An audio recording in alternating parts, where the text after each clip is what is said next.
All right, let's talk about the men's long jump, where I was just at the Adidas Atlantic City Games and we saw Carey McLeod and Mattia Furlani actually go head-to-head in the long jump. Carey McLeod eventually getting the win in 8.33 meters ahead of Mattia Furlani's 8.28 meters. Now, both of them have medaled at the global stage, indoors, for Carey McLeod, as well as indoors and out for Mattia Furlani. And both of them kind of represent up and down that we've seen in the men's long jump over the past couple years. And I feel like there's a lot of different guys who are either entering the conversation or are currently in the conversation and are making the event extremely competitive in a way that I don't know if we've seen in a very long time. Now, I do think the competitive landscape of the men's long jump is really rising, and we might see some changing of the guard, especially in 2025 at the World Championships in Tokyo. So, few guys that I do want to talk about who are very much in this conversation. Of course, we have to talk about Miltiadis Tentoglou, who is the defending Olympic champion, actually two-time defending Olympic champion from 2021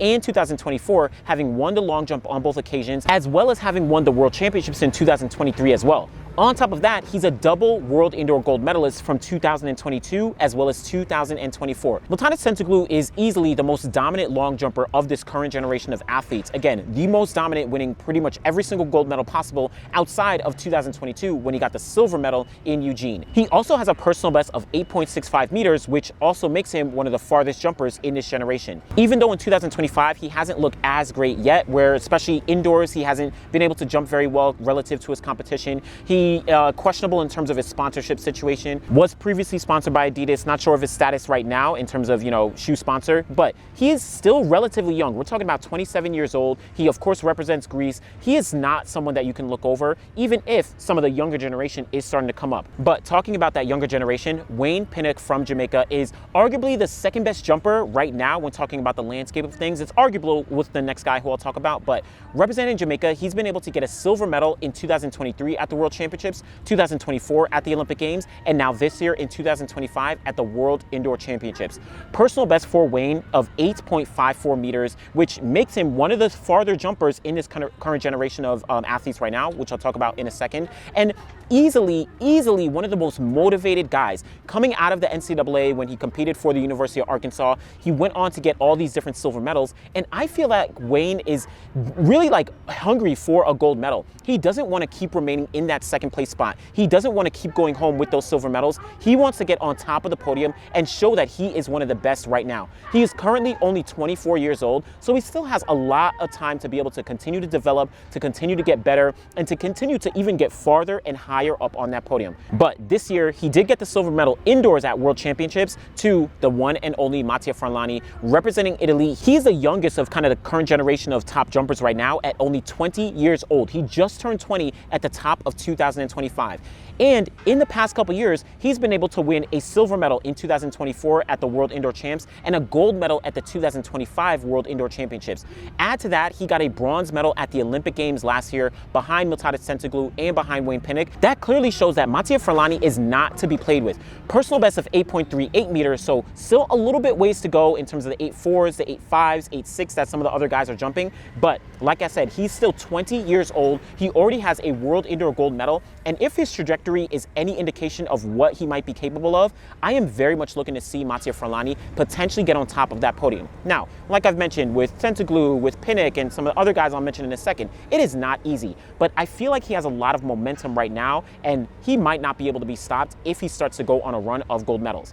But like I mentioned, at the Adidas Atlantic City Games, he actually just did lose out to Carey McLeod, also from Jamaica. Now, Carey is actually 27 years old, but I feel like he's kind of, younger and newer, at least in terms of being on the scene right now. And he seems to be finding, a new gear that's really allowing him to start hitting some of these really far marks. Carey McLeod got the bronze medal at the World Indoor Championships in 2024, but he also finished 4th place in 2023 at the World Championships. Personal best of 8.40 meters, which is a little bit lower than Pinnock and Miltiadis Tentoglou, but is of course going to be higher than some other guys that are on this list as well. I really do like Carey McLeod because he seems so humble and so relaxed, but also so dangerous and so confident in his ability to show up when it counts the most. Like I said, he's very consistent on the circuit. He has, again, gotten those 4th places at the past 2 outdoor championships, but he has been able to taste a little bit of a medal when talking about the World Indoor Champs. He has been able to taste some success, when competing against the best guys. I would not sleep on what Carey McLeod McLeod is capable of, as he very likely is going for a medal at the World Championships later on this summer. Now, the last main guy who I do want to mention before talking about some of the other players is Juan Miguel Echevarria. Now, he is still kind of an enigma as he hasn't competed over the past couple years. He's dealt with injury setbacks since about 2021 that have unfortunately kept him out of the sport, but he seems to be making a comeback in 2025. Seems like he's healthy. He's training with Ivan Pedroso, who's of course one of the greatest, long jumpers in history from back in the 90s and the early 2000s. But Juan Miguel Echevarria, he got the gold medal at the 2018 World Indoor Championships. He also got the bronze medal at the 2019 World Championships and the silver medal at the 2021 Olympic Games in Tokyo.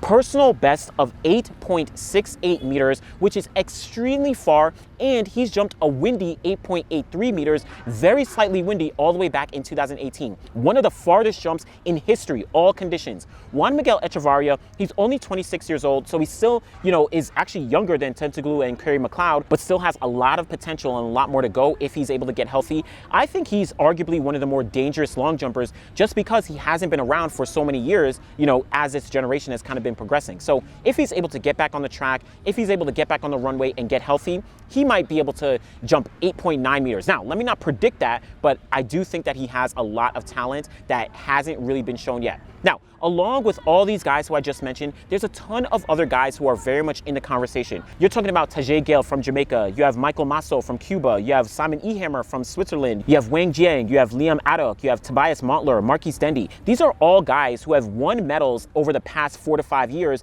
in the long jump, either outdoors at the World Championships or the Olympics, or indoors at the World Indoor Championships. All of these guys are very much a threat to contend for podium spots as we look forward to 2025 and future years, 2027, 2028, and years to come.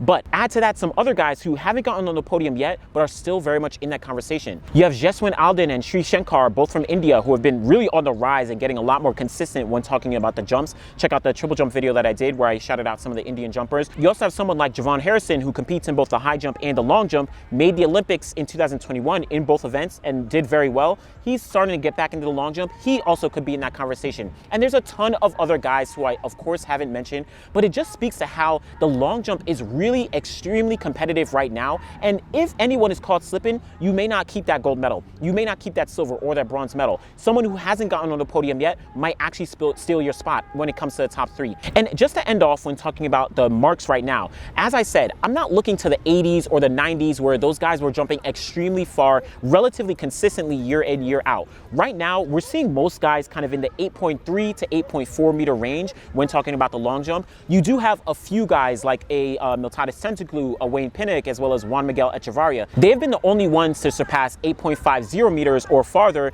since about 2021, but everyone else is still very much on the cusp and looking to have a breakout to get into that 8.5. Again, all the guys I mentioned, like a Carey McLeod, like a Mattia Furlani, they are very much creeping to get up into that range, that 8.5 or better range, and I think they very likely might do it sooner than we think. So that's just an overall view of the men's long jump. I'm really excited to see how the event progresses, especially as we look forward to the World Championships in Tokyo this year. Yes, again, I want to be clear, I'm not necessarily looking for those extremely far marks. I would love to see some guys jumping 8.8s or 8.7s and all that, but I do also love to appreciate the competition and the head-to-head that these guys have been putting down over the past couple years and are going to continue to do so as we look forward over the next Olympic cycle heading to 2028. So let me know what you think about the men's long jump. Do you like this landscape right now where it's extremely competitive, or would you prefer to just see some guys jumping extremely far, day in, day out? And is that what you're kind of waiting for? Let me know what you think. Be sure to like the video, subscribe to the channel. Always truly appreciate y'all. Thanks for watching.